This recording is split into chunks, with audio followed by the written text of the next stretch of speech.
రాజకీయాల్లో అంతే. ఎప్పుడూ మనం ఆశించినట్టుగా అన్నీ జరగవు. ఏ నిమిషానికి ఏం జరిగినో ఎవరికెరుక అన్నట్టుగా పరిస్థితులుంటూ ఉంటాయి. ప్రస్తుతం ఆంధ్రప్రదేశ్లో కూటమిలోని ప్రధాన పక్షాల మధ్య ఏదో జరుగుతుంది అనే అనుమానం చాలా మందిలో కలుగుతోంది. ఇటీవల కాలంలో పవన్ కళ్యాణ్ ముఖ్యమంత్రి చంద్రబాబు నాయుడుతో అంటీ ముట్టనట్టుగా వ్యవహరిస్తున్నారు. చివరికి కేబినెట్ భేటీ కూడా ముఖం చాటేశారు.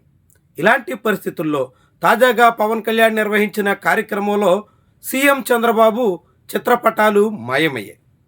కేవలం ప్రధానమంత్రి నరేంద్ర మోదీ, ఉప ముఖ్యమంత్రి పవన్ కళ్యాణ్ ఇద్దరి చిత్రపటాలు మాత్రమే ప్రేక్షకుల చేతుల్లో కనిపించాయి. వాటినే ప్రదర్శనకు ఉపయోగించారు. చాలా ఆసక్తికరమైనటువంటి వ్యవహారం. థ్యాంక్ యూ డీసీఎం సార్ అంటూ వాటి మీద రాసినటువంటి తీరు చాలా ఆసక్తికరంగా కనిపిస్తోంది. రాజకీయంగా విశేషంగా భావించాల్సి ఉంటుంది. గతంలో చంద్రబాబు నాయుడు కూడా ఏదైనా ఒక పథకం అమలు చేస్తే ఆ లబ్ధిదారులతో థ్యాంక్ యూ సీఎం సార్ అంటూ తన ఫోటోని ప్రదర్శించుకున్న అనుభవాలు ఉన్నాయి. ఇప్పుడు పవన్ కళ్యాణ్ అదే అందిపుచ్చుకుని థ్యాంక్ యూ డీసీఎం సార్ అని చెప్పుకునే ప్రయత్నంలో ఉన్నారా అనేటువంటి అభిప్రాయం కలుగుతోంది. దానికి తోడుగా కేంద్ర ప్రభుత్వం ఇచ్చినటువంటి నిధులతో రాష్ట్ర గ్రామీణాభివృద్ధి పంచాయతీరాజ్ శాఖ ఆధ్వర్యంలో చేపట్టినటువంటి పనుల విషయమై జరిగినటువంటి కార్యక్రమంలో పవన్ కళ్యాణ్ కేవలం ప్రధాని తన ఫోటోలకి మాత్రమే పరిమితం చేసినటువంటి వైనమే విశేషంగా భావించాల్సి ఉంటుంది.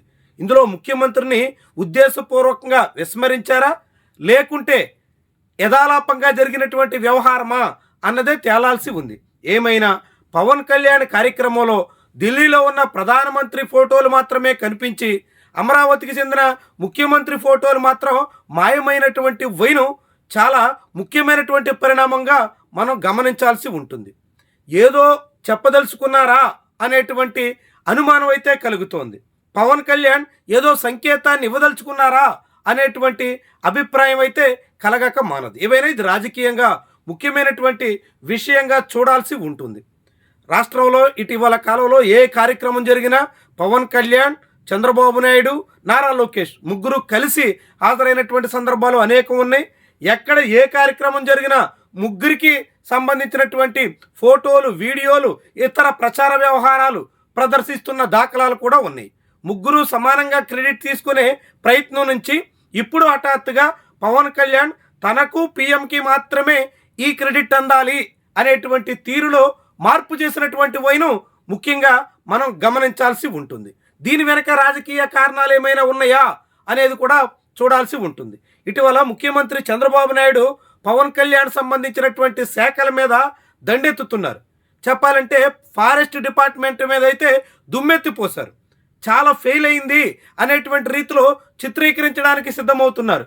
అంటే పవన్ కళ్యాణ్ సంబంధిత శాఖ ఏ మాత్రం ప్రభావితంగా పనిచేయడం లేదని, పేలవమైనటువంటి తీరున సాగుతోందని సీఎం నేరుగా కలెక్టర్ల కాన్ఫరెన్స్లో చేసినటువంటి కామెంట్స్ చాలా పెద్ద చర్చకు ఆస్కారం ఇచ్చాయి.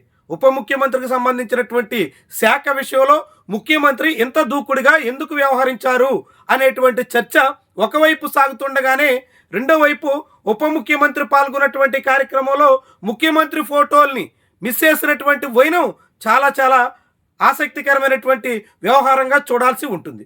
ఈ కార్యక్రమంలో కేవలం అది పంచాయతీరాజ్ గ్రామీణాభివృద్ధి శాఖ కార్యక్రమంగా మాత్రమే నిర్వహిస్తే అక్కడ జనసేన పార్టీకి చెందినటువంటి రెండో మంత్రి దర్శనం ఇవ్వడం మరొక కీలకమైనటువంటి అంశం. నాదెండ్ల మనోహర్ కూడా పవన్ కళ్యాణ్ వెంట అల్లూరు జిల్లాకి వెళ్లారు. పాడేరు డివిజన్ పరిధిలో కార్యక్రమంలో పాల్గొన్నారు. అక్కడ వీళ్ళిద్దరూ కలిసి ఉమ్మడిగా ఈ కార్యక్రమంలో పాల్గొనడం వెనక ఏంటి కారణం అనేటువంటి ప్రశ్న కూడా ఉదయిస్తుంది. కేవలం పంచాయతీరాజ్ గ్రామీణాభివృద్ధి శాఖ కార్యక్రమం కాబట్టి అక్కడ ముఖ్యమంత్రి అవసరం లేదని చూపించలేదు అనుకుంటే మరి అక్కడ అవసరం లేని మంత్రిని ఎందుకు ఆ కార్యక్రమానికి తీసుకెళ్లారు అనేటువంటి ప్రశ్న కూడా ఉదయించక మానదు. ఏమైనా పవన్ కళ్యాణ్ మాత్రం ఏదో చాటదలుచుకున్నారు, ఏదో పరోక్షంగా చెప్పదలుచుకున్నారు అనేటువంటి విషయం అయితే చాలా క్లియర్గా కనిపిస్తోంది. తెలుగుదేశం జనసేన పార్టీ అధినేతల మధ్య సాగుతున్నటువంటి ఈ దోబూచులాట ఎక్కడి వరకు వెళ్తుంది అన్నది కీలకమైనటువంటి అంశంగా చెప్పాల్సి ఉంటుంది. ఈరోజు నిజానికి జనసేన పార్టీ ఆవిర్భావ దినోత్సవ కార్యక్రమం చాలా పెద్ద స్థాయిలో నిర్వహించాల్సి ఉంది. ముందుగా ఆ పార్టీ పెట్టుకున్న షెడ్యూల్ ప్రకారంగా భారీ సభ జరగాల్సి ఉంది. అయినా కానీ కేవలం ఎండలు అనేటువంటి ఒక సాకుగా చూపించి కార్యక్రమాన్ని వాయిదా వేశారు. ఎండలంటే మార్చిలో 14వ తారీఖున ఆ పార్టీ ఆవిర్భావ దినోత్సవం అప్పుడు ఎప్పుడూ ఎండలుంటాయి. అది ఏటా జరిగేటువంటి వ్యవహారమే. అయినా గడిచిన కొన్నేళ్లుగా ఆవిర్భావ దినోత్సవం జరుపుతూ ఈసారి మాత్రం ఎండలను మాత్రమే కారణంగా చూపించి కార్యక్రమాన్ని వాయిదా వేయడం, అదే సమయంలో పవన్ కళ్యాణ్ నిర్వహించినటువంటి కార్యక్రమంలో చంద్రబాబు ఫోటోలు మాత్రమే కనిపించకుండా చేయడం, దానికి ముందు చంద్రబాబు నాయుడు పవన్ కళ్యాణ్ సంబంధిత శాఖల మీద తీవ్ర స్థాయిలో దుమ్మెత్తిపోయడం, అదే సమయంలో కేబినెట్ భేటీకి పవన్ నాదెండ్ల మనోహర్ ఇద్దరు దూరం కావడం, ఇవన్నీ కూడా ఏదో జరుగుతుంది, ఇంకేదో కాబోతుంది అనేటువంటి అనుమానాలకి ఆస్కారం ఇస్తుంది. నిజంగానే అనుమానాలు తగ్గట్టుగా ఇద్దరు నేతల మధ్య ఏదైనా జరుగుతుందా, కాకుంటే యథాలాపంగా సాగుతున్నటువంటి వ్యవహారమా అనేటువంటి ప్రశ్న కూడా ఉదయిస్తోంది. ఏమైనా ఆంధ్రప్రదేశ్లో ముఖ్యమంత్రి ఉప ముఖ్యమంత్రి అత్యంత అన్యోన్యంగా కలిసిన కాలం నుంచి ఇప్పుడు అందుకు విరుద్ధంగా కొద్దిగా దూరం పెరిగే పరిస్థితి వచ్చేసినట్టుగా చాలామందే భావించడానికి ఈ పరిణామాలన్నీ దోహదం చేస్తున్నాయి. మరి నిజంగానే దూరం పెరుగుతుందా, గ్యాప్ అనివార్యమా, ఇలాంటి సందేహాలు అయితే బలపడుతున్నాయి. ఏం జరుగుతుందో భవిష్యత్తులో తేలుతుంది. కానీ తాజాగా జరిగినటువంటి పరిణామాలు మాత్రం కీలక సందేశాలు, ముఖ్యమైనటువంటి సంకేతాలుగా మనం గమనించాల్సి ఉంటుంది.